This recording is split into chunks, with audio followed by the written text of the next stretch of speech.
ನಮ್ಮ ಊರಾಗ ರೀ ಸ್ವಲ್ಪ ಕೆಲಸ ನಾವು ನೋಡ್ತೀವಿ. ಅದು 10-12 ಮಸೀದಿ ರೊಕ್ಕ ತಂದು ಕೊಟ್ಟಾರೆ. ಅದು ಪೇಪರ್ ವರ್ಕ ಫೈಲ್ ಪುಟಪ್ ಮಾಡೋದು ಕೆಲಸ ನಾನು ಮಾಡ್ತೇನೆ ರೀ. ಕರೆ ಸ್ಯಾಂಕ್ಷನ್ ಮಾಡೋದು ಏನೈತಿ MLAದ ಕೆಲಸ ಐತೆ ರೀ. 10-12 ಮಸೀದಿ ರೊಕ್ಕ ಬಂದಿದ್ರಿ. ಮತ್ತು ಮೈನಾರಿಟಿ ಭೀ ಏನು ವಿಧವಾ ಇರ್ತೈತೆ ರೀ, ಅದು ಮಷಿನಿ ಒಲು ಅದು ಸಣ್ಣ ಏನು ಲೋನ್ಗಳು ಇರ್ತೈತೆ ರೀ, ಅದು ಎಲ್ಲ ತಂದು ಕೊಟ್ಟಿದ್ರಿ. ಭಾಳ ಚಲೋ ಕೆಲಸ ಮಾಡತ್ತೈತೆ ರೀ, ಏನು ಭೇದ ಭಾವ ಮಾಡಂಗಿಲ್ಲ ರೀ. ಅಜ್ಜಾರ್ ನಮಸ್ಕಾರ.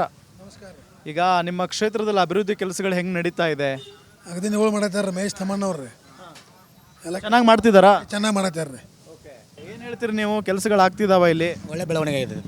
ಮೊದಲಿನಕಿತ್ತಲೂ ಈಗಿನ ಚಲೋ ಐತ್ರಿ. ಮೊದಲಿನ ರಾಜಕೀಯಕ್ಕಿತ್ತಲೂ BJPಗಿತ್ತಲೂ ಕಾಂಗ್ರೆಸ್ ಪಕ್ಷದ ಒಳ್ಳೆ ರಾಜಕೀಯ ಐತಿ. ಏನು ಹೇಳ್ತೀರಿ, ಈಗ ನಿಮ್ಮ ಕ್ಷೇತ್ರದಲ್ಲಿ ಹೆಂಗೆ ಕೆಲಸಗಳು ಆಗ್ತಾ ಇದಾವ? ಸರಿ ಆಗತ್ತವ್ರಿ ಸರ್, ಚಲೋ ಆಗತ್ತವ್ರಿ. ನಮ್ಮ ಶಾಸಕರು ಸರಿಯಾಗಿ ಎಲ್ಲ ಕೆಲಸ ಮಾಡಾಕತ್ತಾರ ರೀ. ಅವರು MLA ಅನ್ನೋಕ್ಕಿಂತ ಒಬ್ಬರು ಜನಮೆಚ್ಚಿದ ನಾಯಕ, ಎಲ್ಲರಿಗೂ ಡೈಲಿ ಸಿಗ್ತಾರೆ. ಮತ್ತು ಆಲ್ರೌಂಡ್ MLA ಥರ ಇರಲ್ಲ, ಎಲ್ಲರ ಜೊತೆ ಫ್ರೆಂಡ್ಲಿಯಾಗಿ ಇರ್ತಾರೆ.